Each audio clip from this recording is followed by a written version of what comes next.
like to welcome everyone to the Friday special edition, afternoon edition of the Comedy Factory Comedy Chat. Got a very special guest on I'm excited about. He's been doing stand-up comedy for over 40 years. He started many years ago, 19 years old. He's the owner of the Comedy Studio, which was previously in Cambridge, Mass, and now in Somerville, Mass, for over 24 years, the Comedy Studio, which I've heard so much about. He's got some virtual shows this weekend. Let's give a good introduction, good hand to Rick Jenkins. How you doing? How you doing, Rick? Hey, John. Thank you so much for having me on the Comedy Factory. I'm a real fan. You know, I'm upset that I didn't get the Mike Corin introduction. Where's Mike? Is in? He's on some of the shows. Yeah, next time I have you on, I'll have the Mike Corin intro. My goodness, I want to hear about the chicken parm. What was that? Chicken parm with sausage with He's meat. crazy. It was like meat on top of meat. I'm on a diet. He keeps sending me pictures of food. It's not right, Rick. I think he's after the job. That's what I think. He wants me to get high cholesterol and kick the bucket. Yeah, all the sweet Italian sausage is going to get him a show. So, Rick, we're getting to know each other right now because I've heard so much about you through the years, and a lot of comics I knew that went to the Comedy Studio, friends of mine, and I kind of cracked Boston a little here and there, but somehow our paths never crossed. So I'm really interested in talking to you there. I'm excited about getting to know you a little bit and have you on in the future too. How did you get started in comedy? And we'll go from there. Okay. Well, and also I want to trade information because John Perrotta is one of those names that was sort of like legend. It was sort of like almost like the mafia, where that was your territory. If you're gonna go south of 128, you got to deal with John. You've always been like this character just out there somewhere that was huge in comedy, in the Rhode Island area, and because I would go down and I would play the Comedy Connection or Trinity College or something or other. But my start was I was in Buffalo, New York, and 1979, 1980 really just got into comedy. I saw a comedy show one night and said, I want to try it. And then I went, I figured I'd be a comedy writer. So I wrote like a dozen jokes and went up to Rich Seisler, who later became a headliner in Boston. And I said, here's some jokes. He said, yeah, these aren't bad, but if you go on stage, they'll give you $5 and your beers are free. That's a good deal. Yeah, so I auditioned, and the audition was in front of the one producer and another comic who happened to come in early. And it turned out it was Bob Smith, who later became the first openly gay comic on The Tonight Show. So it was, I didn't realize it, but I was playing with some, pretty top talent. And they said, yeah, that's okay, do 5 minutes. And that was 1980. And I spent the next 6 years in Boston, or in Buffalo. But in Buffalo, by the time I left, there were 2 comedy clubs. And if you played one, you weren't allowed to play the other. Oh, that was tough then. So I finished college. It's like, what are you going to do for a living and that? And I said, I'm going to move to Boston and give it a shot. Because in Boston, you can at least make a couple bucks, playing here or there. In New York, you had to have a day job or play the road. I knew I didn't have the gut for, to be calling producers and going out for weekends. And Chicago was all sketch. So I just, I called Rich Seisler, who had already gotten here. I told him, hey, I've got a place to stay for 3 weeks and $86. So I should be all set. And God love him, Rich said, all right, don't move. Stay at the payphone you're at. And he called Bill Downs and Paul Barkley and said, I know it's Tuesday. It's your night off, but this kid has no idea how much trouble he's in. Go down, watch him audition at the Connection tonight. And if he's any good, I'll give him some work. And luckily I had a really good set. And I had about 10 spots for the next 2 weeks, which was great because I did not realize in Boston it took 2 weeks to get paid. So by the time my $86 were gone, it was like, oh wow, that's like looking at a car accident in your rearview mirror. It's like, how the hell did I get through that? So at 86 I moved to Boston when it was just time to give it a shot. And that was the boom during the 80s. That was the boom. So it must have been an exciting time to get there. Yeah. I've always enjoyed hosting. I don't feel comfortable with all that pressure of headlining and all that. I fit in really nicely that I got a lot of work opening with big names, hosting shows. At least once a month I would host the Comedy Connection, which was 3 shows a night on Saturday. So I'm only doing 10 minutes and 5 between, but it's just the repetition. And I got to work with Bill Hicks and, all these people who would become legendary. What did you work with? What are some of the big names you worked with? I know Bill Hicks is unbelievable. God rest his soul. But who else did you work with? Yeah. Well, he's legendary. Well, when I was at Buffalo, I got to work with Leno, and I was writing jokes and mailing them to people. So I was able to sell a couple jokes to Joan Rivers and a couple to Rodney Dangerfield. Jeez. So when I moved to Boston, I already had a little bit of I had something I could say, oh, I'm the guy who. That was big. But yeah, the connection was my main thing. And yeah, that was just all the Ding Ho guys, Stephen Wright, Rich Seisler, Jimmy Tingle, Lenny Clark, all the guys, and the new generation, my age guys, that was basically the way it worked. Was you had Sweeney, Gavin, Rogerson, those guys playing the Connection and Nick's every single night and selling out the place. And, there's nobody better than Gavin. Yeah. So there wasn't a reason to let new people get a shot at Nick's or the Connection. So across the river over in Cambridge, you start getting Catch a Rising Star. And the young kids there were Louis, Mark Maron, Janine Garofalo, David Cross, Brian Kiley, Wendy Liebman, all those people. So they got their stage time in Cambridge. So by the time they started, they got big, they had to move because you still had Sweeney, Gavin, and Rogerson over here. Yeah. So those guys would go to New York every week and do an open mic there and come back, and eventually moved out before they became headliners. And then you get to the next generation where Nick's realizes they're making all their money off the drinks. So they start papering the room, which means they were giving away all the tickets, knowing they'll make the money back there. And if you're papering the room, you don't need to pay what a Sweeney, a Gavin, or a Rogerson would cost. So one day Nick's just says, those jerk off comics in the back, those teenagers who just want to do comedy that hang around and they're pain in the ass. Why don't we put them on? We'll give them $50. They'll be happy. And just got lucky that those jerk off comics were Dane Cook, Patrice O'Neill, Bill Burr, Gary Goldman. That whole generation, Nick DiPaolo, the whole generation of people we think of as the Boston guys now, were just the comics hanging around Nick's trying to get stage time because they weren't going to get any stage time in Cambridge. They already had Cross, Garofalo, and CK. So you see, I see that in Boston, that Ding Ho generation always has been the headliners. Yeah. And the interesting thing is who comes up underneath that, because it's sort of like a school where you go to school, you learn from them. But eventually, to get a job, you're going to have to move out. Right. I was fortunate. I worked with Bill Burr. I worked with Dane Cook. I met Patrice O'Neill before he was. I met him, of all places, where the station fire was in West Warwick, Rhode Island. Oh yeah. There was an open mic going there. I think Mike Flynn was running it. Comic Mike Flynn, and he was running it. And Patrice O'Neill came one night, and I heard of him, but he wasn't blown up yet, as he got, and he wound up being, of course, a phenomenal comic. But I remember meeting him there, and I worked at Lenny, and I remember seeing Don Gavin before I started comedy in the '80s on the Cape. Yeah. And I thought he was the funniest guy I've ever saw in my life. Yeah. I went up to him and talked to him, and I wound up seeing him again, and then I wound up finally working with him, which was a thrill. I worked with him, I think, one time.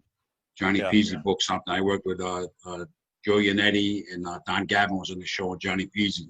Yeah. I've had some fun meeting the Boston guys, Yeah. Well, and and there's Rhode Island guys too.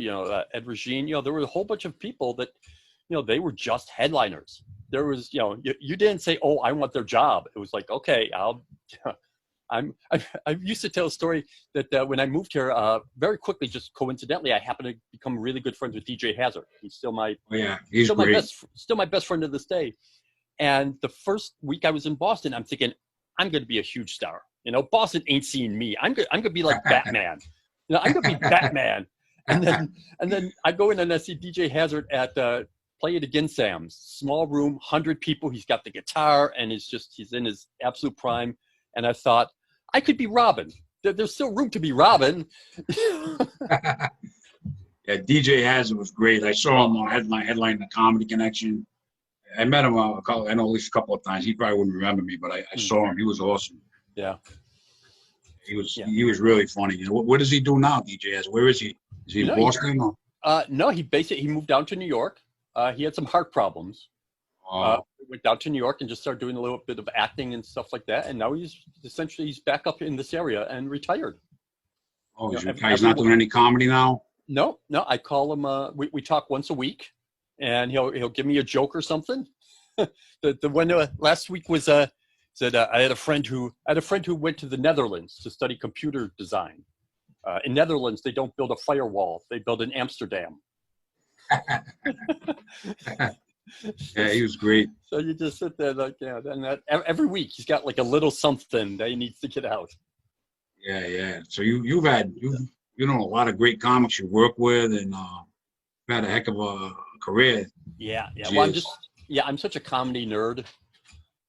You can see that's Jack Benny up there. I love Jack Benny. Yeah, and I always wear the Johnny Carson suits and the cufflinks. So I've got, I'm a nerd. And in some ways, I think that's probably what kept my career from really becoming big because, like I said, on a Monday night, Louis C.K. and Nick DiPaolo would drive down to New York and maybe get on the open mic, maybe not, but show their face. And I would go to the Connection and hang out at the club and maybe get on and maybe not. But, I was comfortable just being in the club, whereas they were pushing their career and working for that next level. And I was sitting there going like, I ain't ever going to be Gavin. Why? I'll just sit back and have a beer. Why bother knocking my head out for that? Yeah, there's not too many like Gavin. He's incredible. I remember doing Catch a Rising Star in Cambridge. You brought that up, and Brian Kiley was hosting. It was an open mic. It was the only time I ever performed. I went there. It was the early '90s, and I did a set. I had fun, and I think somewhat time after that they closed. Okay. And then I did Stitches, and Vinny Favorito was hosting. Yeah. And I did a couple of sets over there, and then they closed. So when I came into comedy, I came in at the end of the boom, Rick. Everything I did, Periwinkles in Providence, I was just getting in the door there. I was going to start hosting. I was all excited. They closed. The Brass Rail on Seekonk, Mass. was run by Frank Santos, the hypnotist. Yeah. Someone else, and I was just going to get a guest spot there. So I was just getting going, and everything closed. That's when I started my own thing because Boston and Rhode Island and everything just started. It was a tough time when I came in '91. Yeah. I love that Periwinkles. I remember they had Charlie Hall did the mural. All that work and everything. Yeah, it was. It was a really interesting time to get in because I knew you were really part of that vanguard. That it was like, okay, well, the clubs are pretty much locked down. You went to Catch a Rising Star and you auditioned, and either you got in or you didn't. More likely, they said keep coming back for 2 years.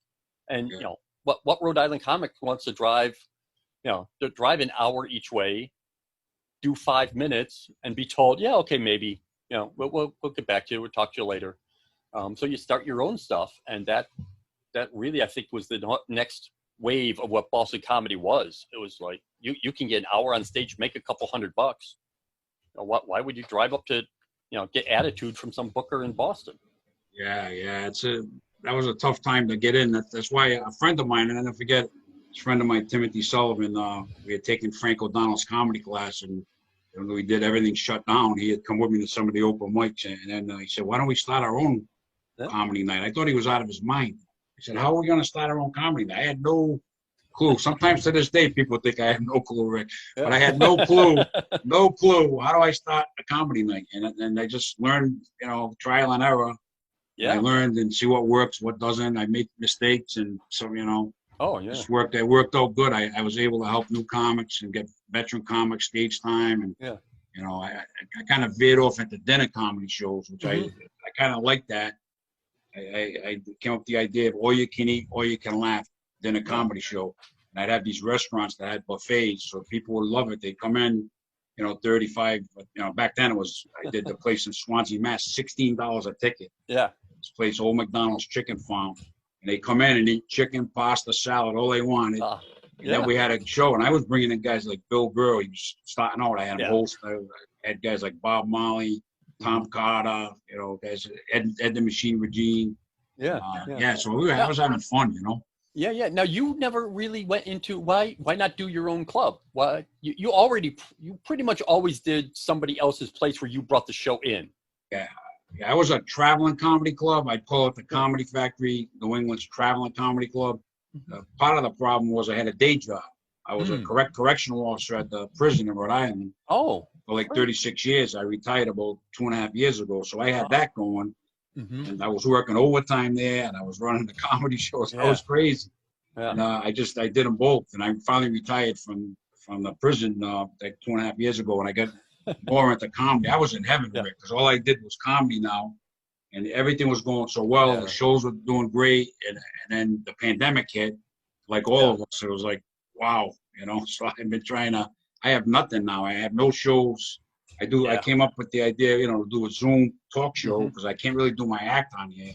So I kind of mix with the audience and tell jokes. And I said, well, I'll do a Zoom comedy talk show. And it's been fun. I've been having a lot of fun. You know? Yeah, we were in the same spot. You know, it was 2 years ago that I was lucky enough that basically the Hong Kong raised the rent on me to the point where I had to leave and no idea what I was going to do. And there was a little development that said, hey, we're building some small stores. And a bunch of friends said, oh, well, we'll kick in a little bit of money. And, you know, we built a place. So, you know, I was all set. And then this happened. And, you're not, it's going to be forever before, you know, you can get 100 people into a small room to laugh together. So we started doing a show online, and that started doing pretty well. And we said, well, what actually happened is we got the PPP money because I had 3 or 4 people working for me, and I didn't want to lay them off because of COVID, and that's where I was getting my salary. So we said, okay, well, let's get some of the payroll money. Everyone stay on salary, and let's build an internet show. Let's build an internet network, and you know that's what our day job is now. And so we've been lucky that's, you know, we've been able to lay the groundwork. And once this is over, we'll still have that. You know, we'll still be able to say, you know, oh, and we've got, you know, Sam J calling in from LA or during the show, or, you know, for $5 you can Zoom the show, you know, stream it or whatever. So the Zoom shows are working out good for you? Yeah. We got a nice piece in the Globe today, as a matter of fact. So we bumped it up to 3 days a week. So I host the shows Friday, Saturday, and Sunday at 8:00, and those are ticketed. So that's $10 a ticket, and I get a bunch of the people who started out at the studio who are now doing well, and we have a little showcase show. And then during the week, I've got Angela Sawyer does a storytelling show for free, and Nikki Luparelli does a variety show. I know Nikki. Yeah, she's great. Yeah. So if you go on our website, there's just the whole idea is we've got shows every day of the week, and it's just a place you can go and. I was looking at that last night. Yeah, it's great. Yeah. I haven't done the virtual comedy shows yet. We'll see if I can get to that eventually. But yeah. Well, you know what? There's a couple things to look for. Is especially with the Zoom, make sure they have at least a few people unmuted, because what we do is, and all the professional stuff I've seen, they have in the Zoom room maybe a dozen or 2 dozen people, and they tell them ahead of time, you're going to be live. Your mic is going to be hot because we need your laughter. But if the dog comes in or you get feedback or something, we're going to mute you. So one of the things you really want to look for in these shows is to make sure they've got a way that you can hear some laughter. Right, just definitely. because the timing of the jokes is, you know, it's, no matter how clever your joke is, you know, when you hit that punchline and there's nothing, it just feels like it looks like it bombed. Yeah, it's got to be tough. I miss. There's nothing like a live audience, Rick. You know what I mean? When you're getting up there, 100, 200 people, whatever, 50 people. Right now, anything with 20 people would be great. You know? Yeah. Well, if you're good at it, it feels like a conversation. Yeah. You know, and now it's a conversation with yourself. Yeah, I see a lot of drive-in theater shows, outside shows. I mean, those are going on. There's some inside shows. I know in Rhode Island, the Comedy Connection, they hold 200 some people, but they're only getting 78 people they're allowing them to have. So they are doing inside shows, 78 people spread out, and they got to be 14 feet away from the stage, and you know, so that's going on. I don't know. I believe Comics is doing that as well. Down there, Comics, and New Hampshire has different rules too. Yeah. But Massachusetts is it's tougher, and the city I'm in is even a phase behind everyone else in the state. So there was a meeting with the mayor, and they have a slide that said, live entertainment will not be allowed in the foreseeable future, Jeez. with will not in all caps. Oh my God. Yeah, and I asked the mayor, I said, so is it unfortunate, but we're going to have to sacrifice live entertainment for the greater good? And he said, well, yeah, we're going to work as much as we can to help you through this, but we are not going to exchange blood for dollars. Like, wow. Never thought I'd be on that end of that conversation. Jeez. So there's no telling really when this is going to come back. You know what I mean? Yeah. The winter's going to come, and these outside shows are not going to be able to happen. So it's going to be tough, you know? Yeah. And I mean, you don't just all of a sudden one day wake up and say, let's do a show. I mean, you've got to book people. You've got to, sell tickets. You have to promote. You would need what, at least a month's lead time on a show? Yeah, like I'm thinking if there's a vaccine like early in the year, by the time they get it, it'll be in the summer at least. Yeah. Maybe next fall I'd be able to, because I need once I got to book the show, I get flyers made, I put them in the restaurant, posters, tickets, the whole 9 yards. It's a lot of work that goes in it. I had a good system, Rick. Like I would do this restaurant Lemongrass in Warwick, a Chinese restaurant. We did the all you can eat, all you can laugh. And I put the poster and the flyers in there, and I'd go in for the show. The night of the show, I'd already have, of course, the next show booked. Yeah. The flyers and the posters for the next show. And that room was so popular. People would be texting me and calling me, and we would sell out a lot there. It was 100 people, but it was a great, on a Thursday night. And it was just a hit, and unfortunately, they said the pandemic hit, but it would take me a while. I couldn't just stop back up and have a show in 2 weeks, you know what I mean? Unless I got a budget, you know what I mean, from a place. But I do it like I take the door, and I always took chances, and I built up a system that was pretty successful where I was able to get the crowds in. You know what I mean? It worked out good for me, But now I'd be starting from scratch when this go. I'm not it's gonna take a while, Yeah. I mean, you're fairly lucky in that you've got the retirement for you. I worry about these comics who were. I worry. There were a lot of comics. The headliners, the famous people, the Ray Romanos, they've got their money. They'll be fine. And the really new comics, they're still students or living with their parents or whatever.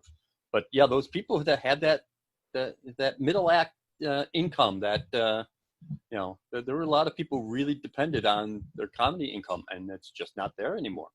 And it's not so easy to find a job right now. I mean, and the unemployment and all that stuff is running out. So that's where I'm sort of jammed against it right now, is that government help they gave us when this first started to keep our people on payroll, that's gone now. So now I'm paying people out of what little savings we had. Right. So you're getting to the point of like, all right, I hope we sell a bunch of tickets on the internet show. Because you're just looking at how do we bridge it from here to there.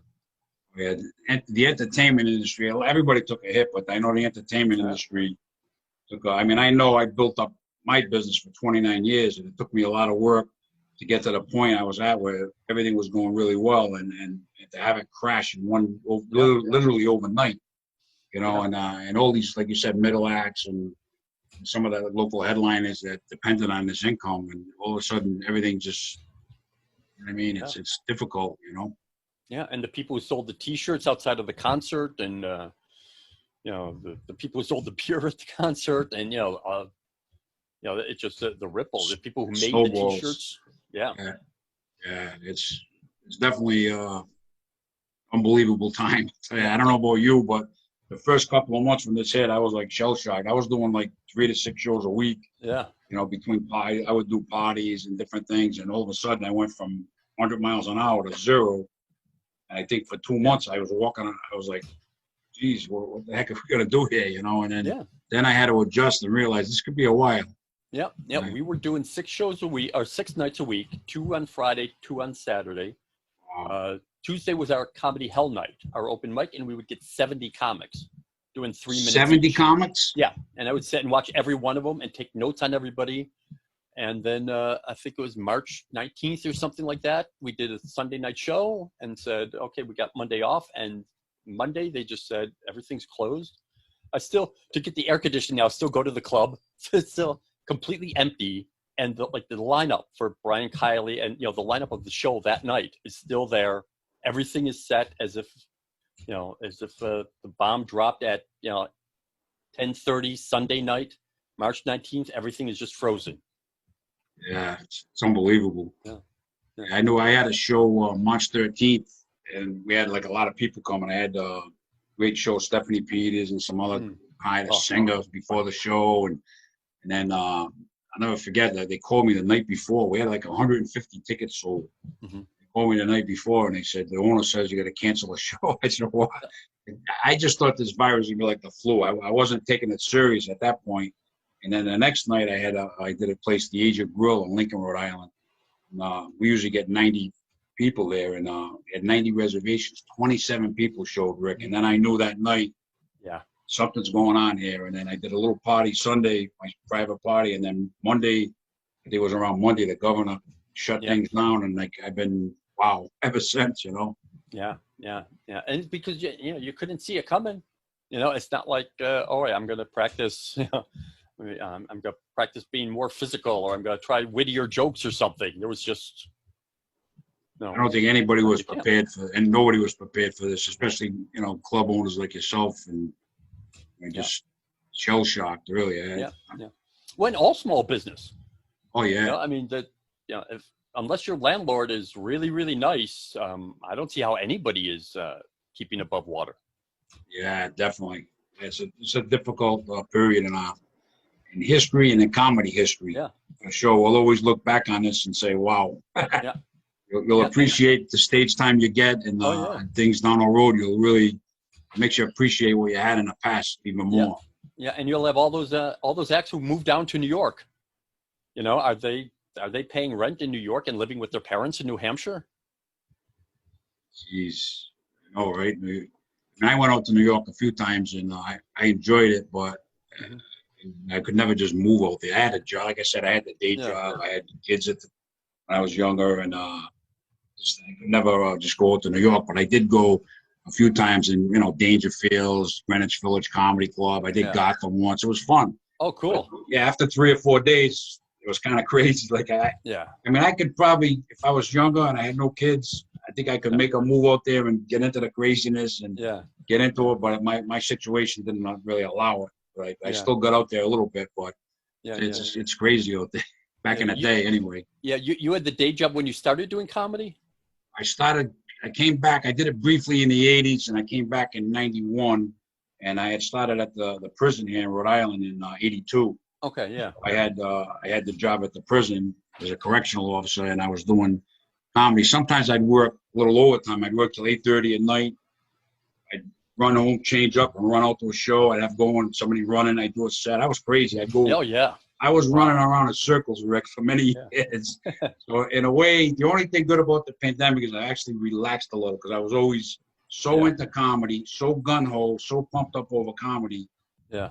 I lived in, like you do, live and breathe comedy 24/7. And then, wow. So I was like crazy with it. And then to stop, and like I had to sit back and just adjust, like, wow. We don't have the comedy right now, Yeah. Well, starting out, what was the incentive? I mean, I had in my mind, I'm going to become, Johnny Carson, I'm going to be on TV, I'm going to be, a star and all that. If you got the day job, you're pretty much saying you're just doing it for the love of it? I mean, you have what was the incentive that made you work that hard? I think what happened, I tried it in 83. I did take Brian Deary was around back then. Oh, yeah. Out in Florida now. Brian had a comedy class. I took that. I got up. Did well, and I bombed a couple of times, and I was like, this is at Periwinkle. So I stopped for 8 years, and I went to the Comedy Connection, saw Jonathan Katz from Boston. I really enjoyed him, and I sat there and said, I got to try this one more time. I think it was the early 90s. I wanted to try something with my life. I took a real estate course and a comedy course at the same time. So I was debating whether or not to get into real estate, comedy, and real estate, obviously, at the time would have been more money for the first bunch of years, but something with the comedy bug bit me. So I got into the comedy, started putting my own stuff together, and it was the love of it. It was the love of the rush of performing. Yeah. There's a guy, J.A., I don't know if you ever, I think it was J.A., he used to run an open mic, El Torito in Norwood, Mass.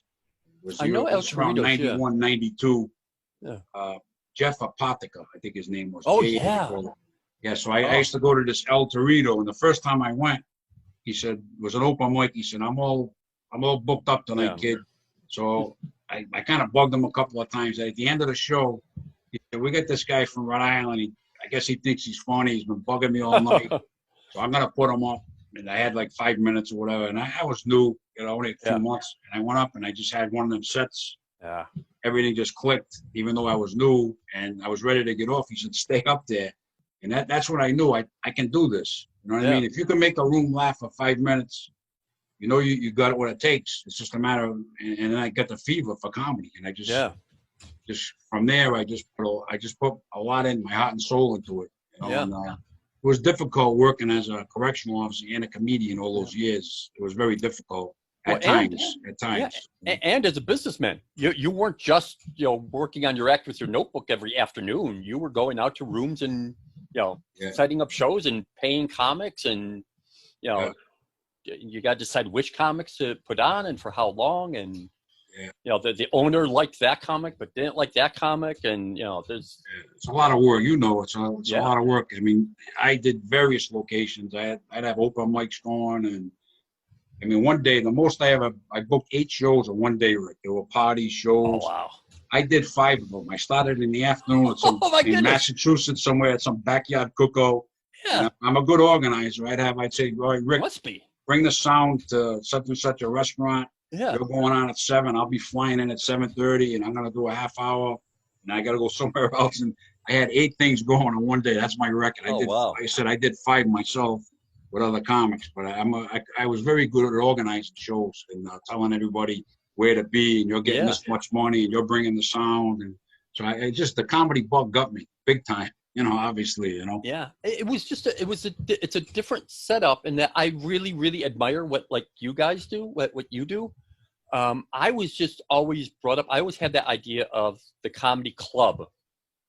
That was the place you went and you got, you worked on your stuff and you got better and you got discovered for television and you got your work from there and everything. Yeah. So I came up in that 1980s idea that the comedy club was the center of everything. Yeah. I would always look at you guys and just how the hell do you have the balls to walk into a bar and say, hey, give me $500. I'm going to call some of my friends and we're going to tell jokes in your bar and it'll be good. What I did was different, Rick, because a lot of guys didn't do what I did, because I tried getting budgets, and some places would give you a budget and some places wouldn't. Like I went into Lemongrass and worked at a Chinese restaurant. They had a nice room. And I said, I want to try a show here. And he said, I asked him for a Friday or Saturday night. He wouldn't give me that. He wouldn't give me a budget. He said, I'll give you a Thursday night. I said, I'll guarantee you at least 40 people. And that first night we had 100 people. We sold out. It was a hit. And a lot of times I took door deals. I would guarantee the comics, like, Rick, you're getting so much. And another headliners in the show. And this guy, and I guarantee everybody. That's why the day job came from. I had money from my day job that I put aside and would kind of finance my comedy business. So I would take chances on the door. And I wound up being successful at it over time. I had a system, I call it, and it just wound up working for me. I was able to get the decent crowds in and pay the guys. And even if I broke even some nights, so I made some money. Sometimes I lost a little. Over time, I got better at it, Yeah. But I mean, don't get me wrong. I always wish I had my own comedy club. Oh, yeah. It wasn't, I would have loved to, but money-wise, I mean, you had the mortgage, the kids, all that. It was a different lifestyle. It's very hard to get into running your own, buying your own place or renting your own place. So I think I was always more afraid of that, whereas if I took a shot one night and took the door, it seemed like easier for me. You know what I mean? Yeah. How bad can it be? Yeah. So if you lose 300, you lose a couple hundred. It's not like I'm losing every month that I got a mortgage on a place or high rent. So I was never willing to. And my uncle was in business, and he always told me, he says, you got your own place, you got to worry about the help, the electric, the rent, this, that. He said, if you do what you're doing, he goes, you're better off doing what you're doing. Once the show's over, you take your sound, you leave. Now the owner has got all those bills. You don't have them.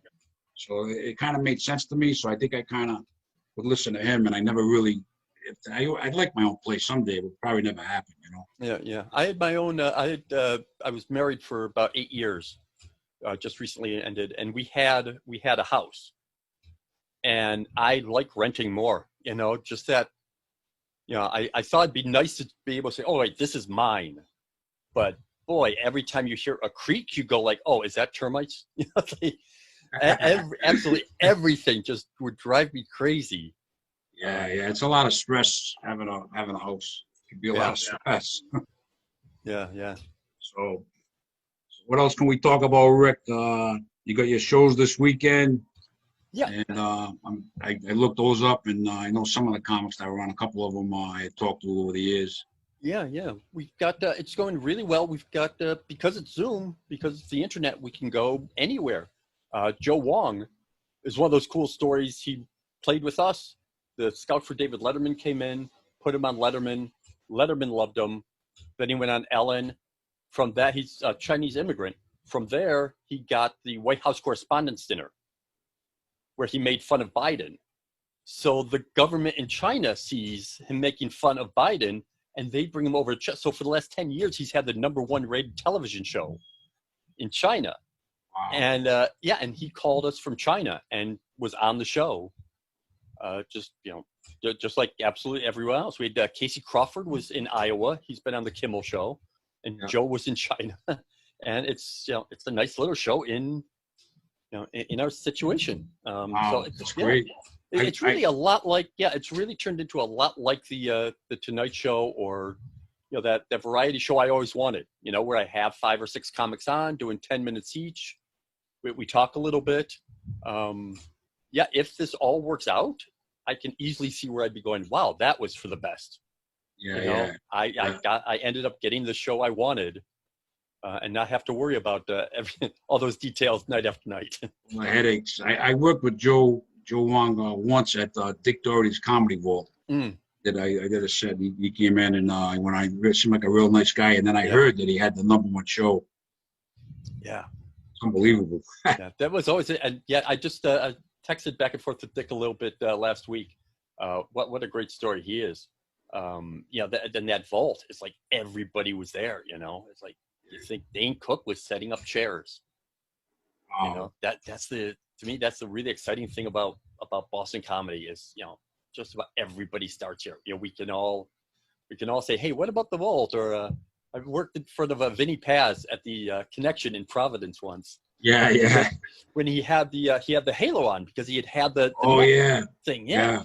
And I do his joke or something, and one of his friends goes like, "Oh, you better watch it. Vinny's here." I go, "Look at And I said, "Well, look at the condition. I'm not that worried about him." And Vinny got really upset. And I go to the dressing room, which the dressing room is an old vault. With the big round door, and you sit inside the vault. And Vinny came after me, forgetting that the halo wouldn't fit around the door. so he hit his head on the vault door, and the staff's like, "Rick, you better, we'll get you out of here." So I sat in the car while Rick Seixler finished up. I got friendly with he came to the comedy quite often during my shows. He wound up coming to some of my shows through the years, and he was coming to a lot of shows when the pandemic. He was a big comedy fan. Yeah, he was. He really enjoyed it. I got to know him. He's a cool guy. He can have a temper, I guess. But And then you get the Farrelly brothers down there. They're big comedy fans. I just we were talking about Cato and Morin. There's all these acts that I just absolutely love. That I sit back now and I say, how come them and not them? It's hard to figure who made it and who didn't. I can name a dozen acts that were just as good as Louis C.K. How did Louis become the biggest, comic of his generation? And, a lot of other people are just, on the weekends, I'll do it for fun. Yeah. And I remember Bill Burr, when he used to come to the open mics around, and I booked him, and I always tell a story, I booked him once for $25 at the old McDonald's chicken farm, or you can eat dinner place. And I can still see him on stage with the bushy red hair. And, he was up there, and I thought he was funny, but you can't predict who's gonna. Oh yeah. And all of a sudden he disappears, and like 10 years later, I'm at Stitch's Comedy Club in Providence when that was open for a couple of years at the mall, Mhm. And I look up and I see Bill Burr at his own Comedy Central special. I'm like, wow, you Yeah. know, and he wound up skyrocketing. Yeah, you still think I knew a guy named Bill Burr once. Yeah, yeah. I worked do with Dane Cook, and he Yeah. skyrocketed. And I did a show with Bill in Canton, where he's from, and he drove back. So it's in a little pickup truck. He's driving. I'm on the other side, and he spent the entire hour just ranting and pounding on the dashboard that he had to make it in comedy because during the summers he was helping his dad out with his dental business, and people's breath smelled so bad that if he has to go into dentistry, he will kill himself. He's got to make it in comedy. It was just an hour straight of him just absolutely, yeah. That's crazy. He was determined. Yeah, there's always some little thing. Patrice O'Neill, when he was starting out, I get a call from the connection. They go, okay, here's the show. It's in Quincy, I think it was. Rick is headlining. Patrice is middling. So Patrice does like 15. I have to do an hour, And because Patrice, nobody knew him. He had just started. So it was one of his first gigs. And he gets into my car, and he's huge. And the girl he's with is bigger. And I got this little K car. And so we barely get there. And Patrice is Patrice. He goes on stage and does over an hour and absolutely crushes. There is just nothing, nothing there. And he says, okay, well, there you go. Here's the next guy. Let's see if he can be a headliner after that. And so I come on stage and I say, well, I just want to make a couple points, folks. I'm just going to talk for an hour because I need to get paid. Whatever you want to do is fine with me. You've seen enough show. I'm just going to be here talking. Two, I'm the headliner. I'm also Patrice's ride. So he's going to have to be sitting at the bar for the hour while I'm talking. So if you want to go out and talk to him, go right ahead. Oh, man. He's just stuck at the bar with all these people from Braintree coming up to him going like, oh, my God, you're great. You're great. He's like, yeah, get out of here. Rick is still on stage. Yeah, that's a shame what happened to him that he passed away so young, Yeah. Yeah, because he was such a talent. Yeah, now we know so many of them, Yeah. So some of those guys who had that little something extra, also that something little extra was what drove them with the drugs or just eating badly and and not sleeping. I mean, you look back, a lot of those big hoe guys are very lucky to be alive. Yeah. Yeah, there was a lot of partying going on back then. Yeah, well, if the health they get you, the IRS did. Yeah. I came in just at the end of that where comics would get paid in coke, and the club would write that off as, oh, we paid this guy $1,000. And then 10 years later, the IRS comes to the comic and says, you didn't pay taxes on that $1,000 you got paid. You can't say, oh, well, that's coke. Oh, man. So a lot of comics just got stuck that they'd taken gambling debts or whatever instead of getting paid and having money taken out. Jeez. That's crazy. So that's another way you were really lucky having that day job. There's a lot of times I was, boy, if I just had something I could lean back on a little bit, I could afford to take that chance of going down to New York for an audition or something. Yeah. The day job. I mean, like I said, it wasn't easy doing both. You know what I mean? But I had the passion for comedy, and if I could have, I would have left that day job a long time. If something ever broke for me, and I could have left it, I would have. And obviously, I never really was crazy about working in a prison. Yeah, but and the family. I had a family. I never get that break where some of these guys will get a big break. But I think you got to go to New York, LA. That's where you got to go. It's hard to make it.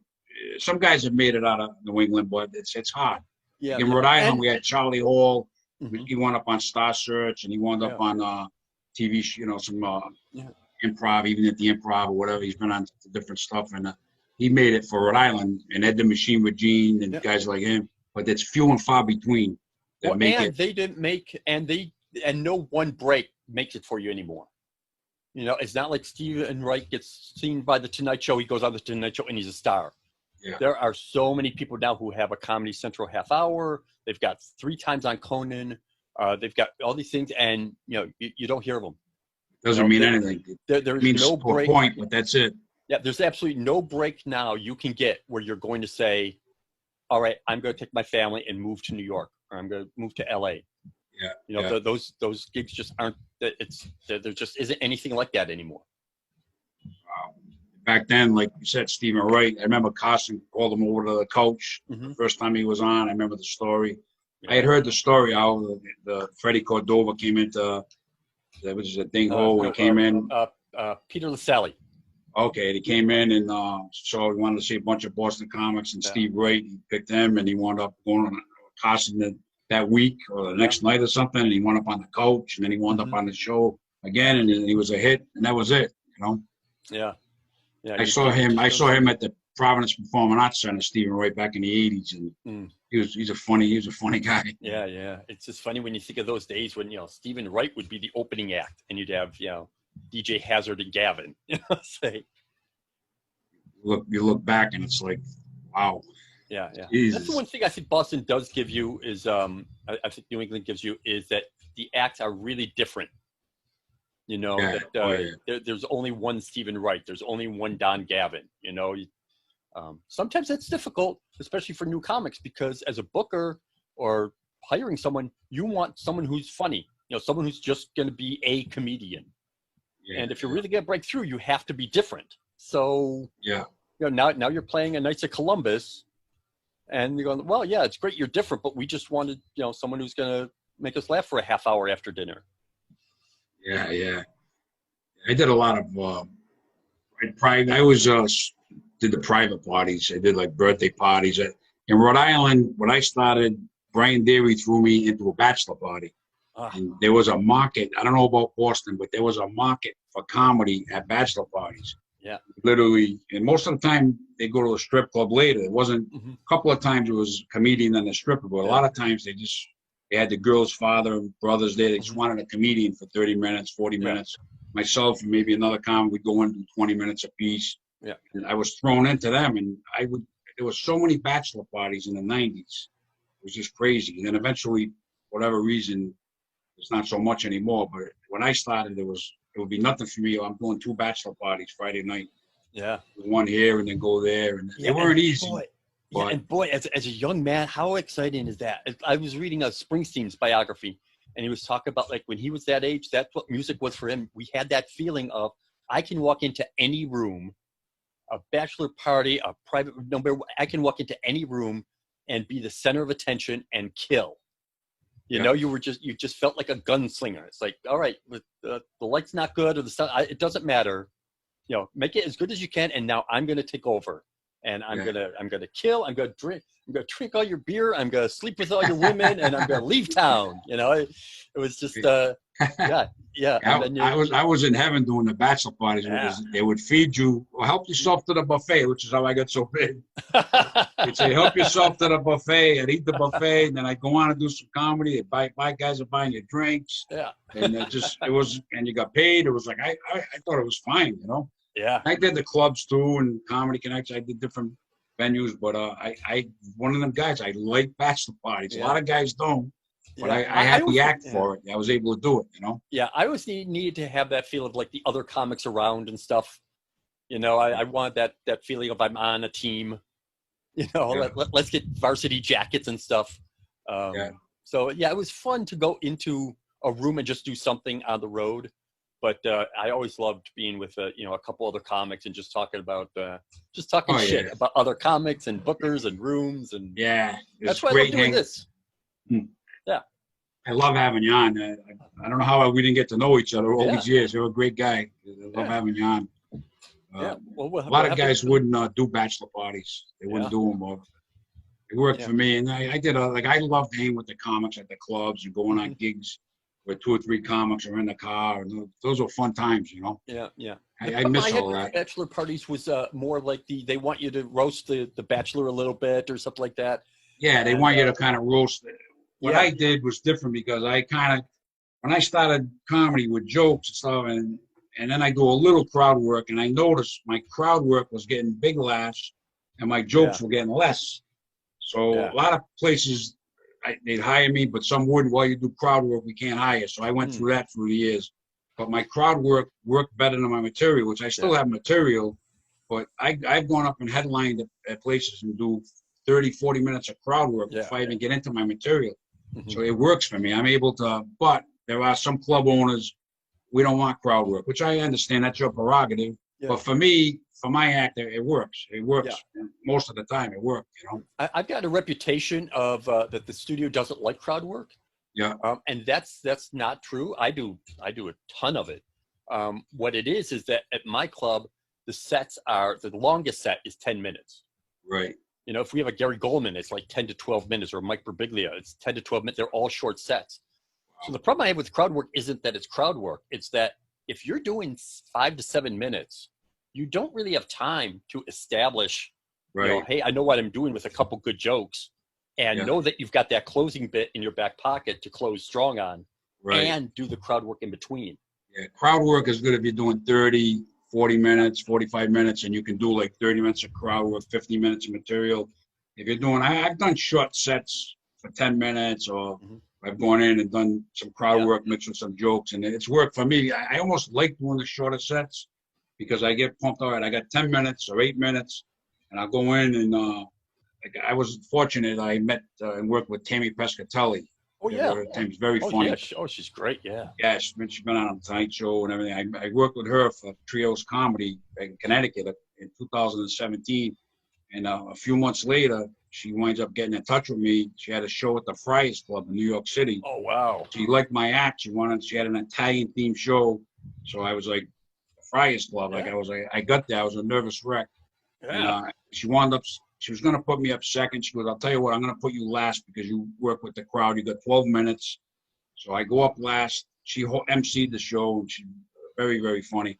Yeah. And there was like 4 or 5 other comics. I got up, I did my 12 minutes, and I was just one of them sets, everything's clicking. Yeah. Oh, that's stay up there. I wound up doing 25 minutes at the Friars Club. That was that, and working with Bill Burr, and the weekend I did with Lenny Clark. Those were the 3, biggest thrills of my career. But that was so exciting to be at the Friars Club and stay up there for 25 minutes, Yeah. Well, my crowd work was just clicking. It was just on, Yeah, a lot of times that's the thing, is that the other acts don't want you to do crowd work in front of them, which I understand. Like Lenny doesn't like it. Well, I don't think I know Sweeney really hates it if you do crowd work before him, and it's understandable. If the audience is used to talking back, that can make it tougher for the headliner. So I understand that. It's just I started at that time when, to close the show, you had to have that big closing thing. You had to have a song, or Dan Scannell used to do a backflip.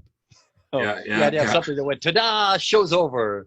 And I always never felt comfortable. I just want to go like, well, I had a good time with you. It's good a lot of times I would close my own shows. I'd have whoever I had headlining or whatever, and they knew they didn't want me to do crowd work, so I would go up at the end. Yeah, I like to put my own shows together. Like if I work for a certain club, I got to do 45 or half hour, whatever it was, or 10 minutes, whatever it is.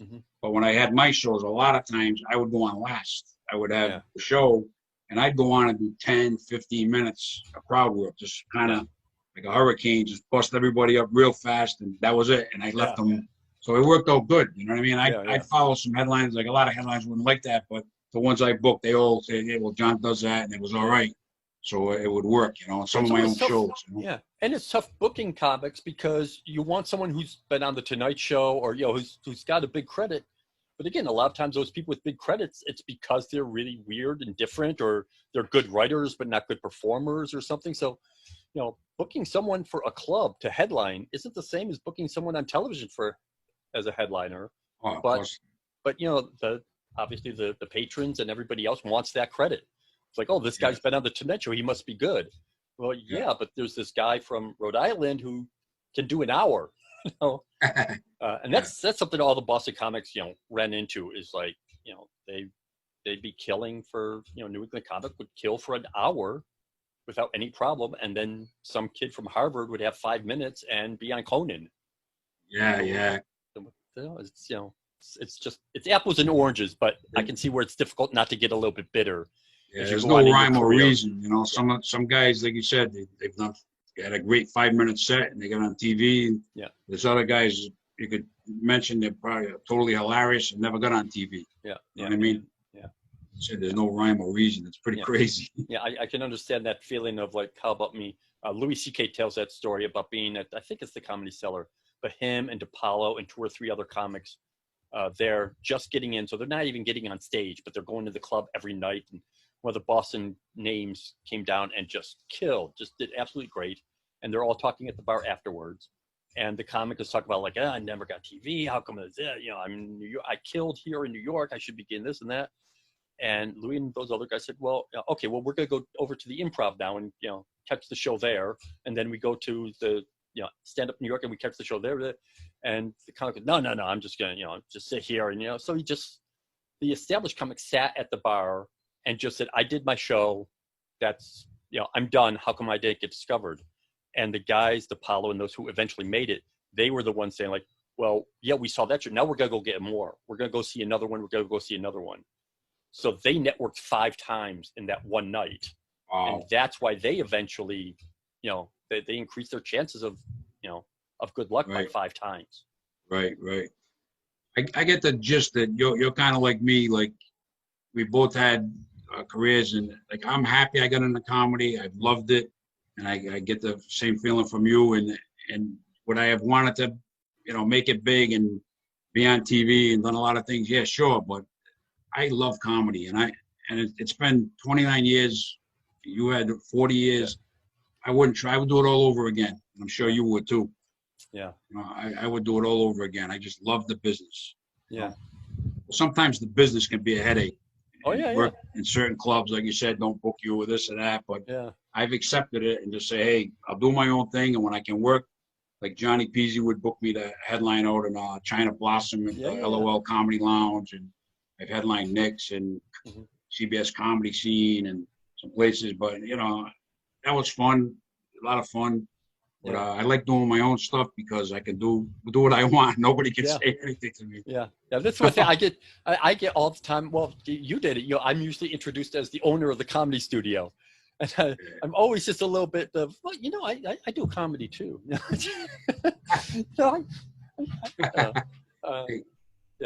Well, it's been great having you on, Rick. Hey, I mean, so great for you, John. Yeah, we talked nonstop for an hour. It's like I've known you for. I think we got comedy in our genes, and I've known you for a long time. You're a great guy and class act. Yeah. Well, we'll have to do this sometime when we just talk shit about comics. We'll do a special show, shit on comics. This, how great people are. Let's get down to who fucked us over. We got a few stories of those too. Yeah. It's been awesome having you on, Rick. I definitely want to have you on again. I wish you well with the virtual shows this weekend and coming up. And we do it every week, Friday, Saturday, and Sunday. And I want to come on just to get that Corin introduction.